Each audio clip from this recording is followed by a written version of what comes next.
Hello everyone. Today I have with me the INICT Rank 1 Dr. Adarsh Paul.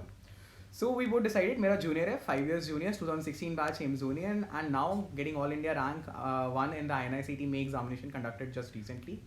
So before he went off to give interviews to the coaching centers, हमने decide किया कि थोड़े informal actual interview कर लेते हैं before coaching की थोड़ी बहुत तारीफ करने से पहले and we wanted to focus upon Adarsh essentially wanted to give information regarding कि learn from his mistakes so that you don't repeat those mistakes. वो कहते हैं ना समझदार वो है जो अपनी गलतियों से समझे, ज़्यादा समझदार वो है जो दूसरों की गलतियों से भी समझे. So what are the tips and the tricks that Adarsh wants to give that made him get all India rank 1 in this INI-CET? What can you learn from his mistakes and how you can incorporate it into your preparation so that you also secure whatever rank that you desire. So I'll begin. The first one most important thing that I also keep on repeating, Adarsh will elaborate on that, revision in last 1 week. Adarsh. Hi everyone. So like I prepared for the कि revision करने के लिए I prepared कि 10 दिन जो last में मैं revision करूँगा मैं उसके लिए prepare कर रहा था कि लास्ट में 10 days में मैं revision कर पाऊँ.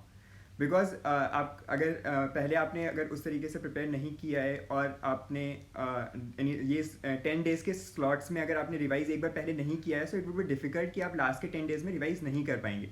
एंड द लास्ट 10 डेज़ के रिवीजन बहुत इंपॉर्टेंट है, including the previous years question उसमें होने चाहिए. And the most important are the first and second years, क्योंकि जो क्लिनिकल सब्जेक्ट्स होते हैं वो आपको आपके अंदर होते हैं कि आपको थोड़ा बहुत याद आ जाता है. प्रॉफ दिया होता है तो आपको वो याद आ जाता है. मतलब जो समझने वाली चीज़ें होती हैं उसमें भी आपको बेस्ट है कि आप सारे subjects most important first and second years last 10 days में रिवाइज होने चाहिए.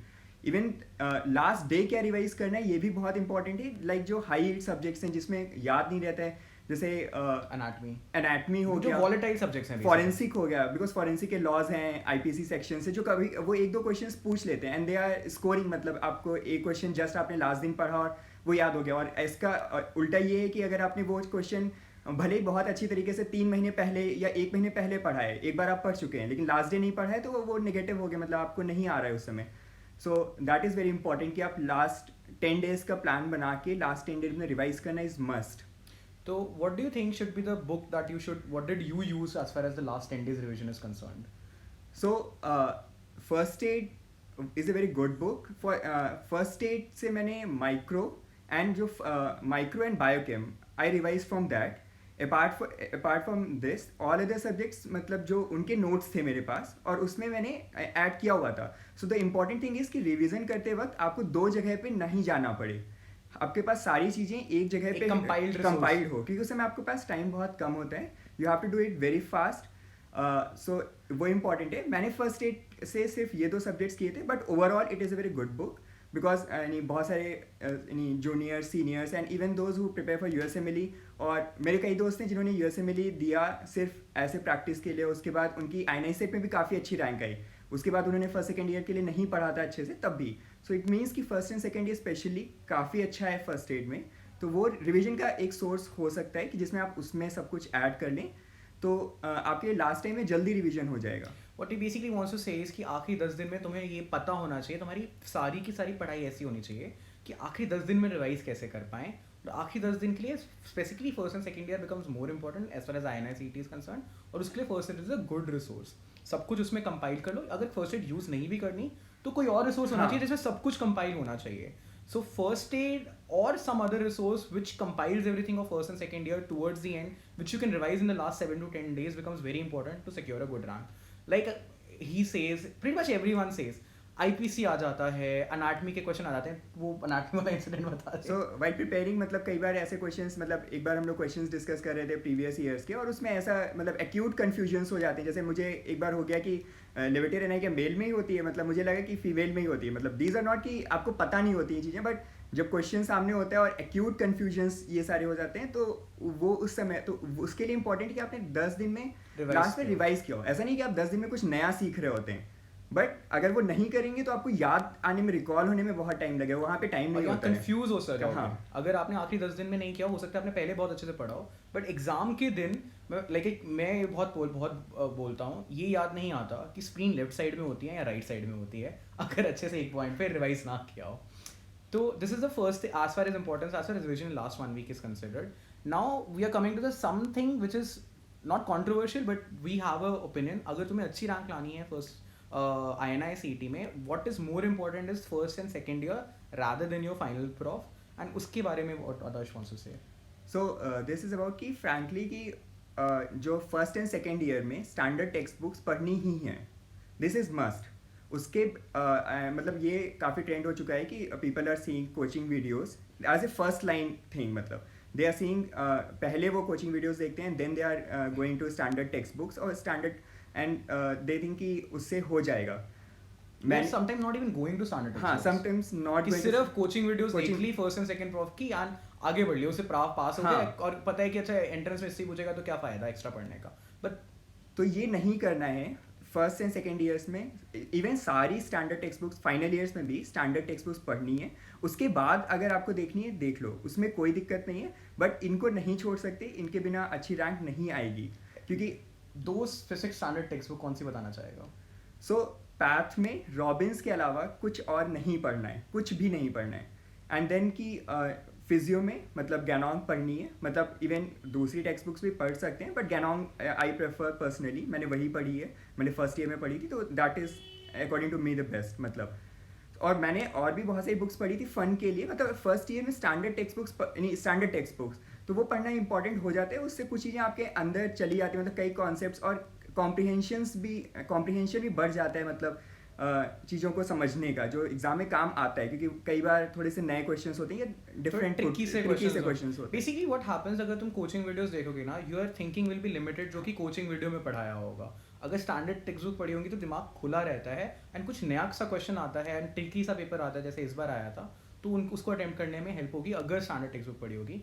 सो this is a very wrong trend कि आजकल फर्स्ट एंड सेकेंड में एवरीवन जस्ट फोकसिंग ऑन कि हम लोग कोचिंग वीडियोस को देख लें, कि ये वाली वीडियोस देख लो, वो वाली वीडियोस देख लो. They are a good secondary resource but they should never be the primary resource. Last but definitely not the least, this is one thing that we definitely wanted to focus upon: avoiding burnout. So this was my second attempt. In the first attempt मतलब मेरे prof हो गए थे. मतलब दिसंबर में, जैन में मेरे prof खत्म हुए थे. कोविड की वजह से 1 मंथ डिले हो गए थे. And after 5 days my internship got started. So in the January I started preparation. मतलब it is last January. So last January में मैंने बहुत अच्छे से सब कुछ पढ़ा था. इवन मतलब maximum of the first and second year, क्योंकि मैंने पहले अच्छे से स्टैंडर्ड टेक्स्ट बुक से किया हुआ था, तो नोट्स वाला जो करने वाला पार्ट होता था तो वो हो गया था मतलब फर्स्ट सेकेंड ईयर का. But because what the mistake what did I did is कि मैंने कोई भी ब्रेक्स नहीं लिए. मतलब उस समय कि मतलब थोड़ा कि आज मतलब थोड़ा रिलैक्स कर लेते हैं. मतलब ऐसा नहीं कि बहुत फ्रीक्वेंट ब्रेक्स लेने की जरूरत है या बड़े ब्रेक्स लेने की. मतलब आप छोटे छोटे ब्रेक्स ले सकते हैं, वो लेने चाहिए, वरना वो प्रॉब्लम क्रिएट हो जाती है. तो फिर 1 मंथ के बाद इतना ज़्यादा बर्नआउट हुआ कि अभी मैं क्या कर रहा हूँ कि बहुत अभी जो मैंने पढ़ा था मैं फिर से पढ़ने लगा हूँ, और it was mental burnout type का. सो फिर मैंने उसके बाद पढ़ना ही छोड़ दिया. तो ये डिसएडवांटेज हो जाता है. मतलब ये उसका कॉम्प्लिकेशन है कि अगर आप बहुत ही इंटेंसली पढ़ते हैं और तो उससे कंसिस्टेंसी लूज होने का चांस रहता है. So consistency is more important than intensity. तो आप थोड़ा थोड़ा मतलब आपने जितना सेट किया, मतलब बहुत ही हाई फाई सेट नहीं करना है, बट जो आपका प्रिपरेशन टाइम है उसके हिसाब से आप धीरे धीरे पढ़ते रहे. मतलब कंटिन्यूसली पढ़ते रहे. दैट इज़ मोर इम्पॉर्टेंट कि आप एक दिन में बहुत ज़्यादा पढ़ लें कि आज मैंने एक पूरा सब्जेक्ट ही खत्म कर दिया और फिर 2 दिन आपने कुछ नहीं किया, वो नहीं करना है. सो उसके बाद फिर मैंने जब कुछ यानी फिर जब नवंबर वाला हो गया उसमें मेरी 554 रैंक थी. सो दैट वाज कि मैंने कुछ भी देखा नहीं था. मैंने एक भी प्रीवियस ईयर्स का पेपर नहीं देखा था. अगर वो देख लेना यानी वो देखना चाहिए था. फिर उसके बाद मैंने प्रिपरेशन स्टार्ट की थी. जैन से स्टार्ट कर दी थी. मतलब दिसंबर में मैं कहीं गया हुआ था, सो जैन से मैंने प्रिपरेशन स्टार्ट की थी. और उसके बाद ये 4 months फॉर मोर देन. हाँ. सो आपको उसमें भी आपको एक बार सबसे पहले प्रीवियस ईयर्स क्वेश्चंस देख लेने होते हैं. मतलब आपको पूरा उनके अगर कहीं से भी कर रहे हैं तो उनके पूरा यानी पढ़ने की ज़रूरत नहीं है. जो उनके आंसर्स हैं आप एक बार क्वेश्चंस देख लें. फर्स्ट राउंड के लिए क्वेश्चंस देख लें और उनके आंसर्स आपको पता चल जाएंगे, मतलब कि कैसे क्वेश्चंस आ रहे हैं. उसके बाद आपको नोट्स पढ़ने हैं जो आप. I think this he actually wants to, एक चीज़ हाईलाइट मैं अभी इसमें ऐड करना चाहूँगा कि what has become another trend frankly is कि he emphasized the importance of कि पहले first year previous year question देख लो. होता क्या है प्रीवियस ईयर क्वेश्चन से तुम्हें पता चल जाता है हाई यील्ड मटेरियल क्या है. आजकल जो क्यू बैंक्स हैं sometimes are not that high yield. I think Adarsh will agree with on that better है कि प्रीवियस ईयर क्वेश्चंस करो. हाँ. They are more high yield than solving the Q bank which is available. So बहुत सारे Q banks हैं, online Q banks हैं, उन्हें लगता है कि मैं अलग बहुत सारे क्यू बैंक्स यूज़ कर लिए कि और क्वेश्चन सॉल्व कर लिए कि अब तो क्वेश्चन आएगा तो हो जाएगा. बट द प्रॉब्लम इज़ कि वो हाई यील्ड नहीं है. मतलब 100 क्वेश्चंस करने के बाद आपको एक क्वेश्चन अगर उसमें से आ रहा है और वो आपने रिवाइज नहीं किया तो आपको वो भी नहीं आएगा. और आप इतने सारे क्वेश्चन से अगर उनको रिवाइज नहीं कर पाएंगे अगर, तो फिर उसका कोई मतलब नहीं रहा. तो बेटर है कि प्रीवियस ईयर को Previous बार year's बार question बार करो. करो. हाँ. Previous year question specially AIIMS बहुत रिपीट देता है, और रिपीट क्वेश्चन ना दे तो कंसेप्ट्स बहुत रिपीट हो रहे होते हैं स्पेशली एम्स के फॉर्म में. तो अगर INI-CT डेफिनेटली अगर तुम्हारा गोल है तो एम्स के प्रीवियस ईयर क्वेश्चंस 5 साल के तो minimum I think. I did from 2015. उसके पहले का मुझे लगा, मतलब मेरे दोस्तों ने सजेस्ट किया कि उन्होंने जो किए थे कि उसका पैटर्न थोड़ा सा अलग था, मतलब वो उसके बाद चेंज हो गया था. तो 2015 के बाद करने को बोला था, तो 2015 के बाद के मैंने सारे किए थे. मतलब I will agree to Adarsh on this, क्योंकि मेरे को भी याद है कि 2018 में भी जो मैंने प्रिपरेशन शुरू की थी, एवरीवन टोल्ड मी कि नवंबर 2015 was the first AIIMS paper, और उस समय तो एम्स का नॉट आया है, तो एम्स पेपर जिसके बाद ट्रेंड थोड़ा सा उन लोगों ने बदला था, और somehow that trend has actually continued from that. तो 2015 से जितने भी पेपर्स हैं, you should definitely do. And so the key takeaways that you can do, take away from this interview, एक एक करके आदर्श. First takeaway as far as the revision part is concerned. you have to revise in 10 days and you have to prepare for the revision in last 10 days. First and second year. Standard textbooks are must. There is no मतलब alternative to that. मतलब you can add on upon that, but there is no alternative to that.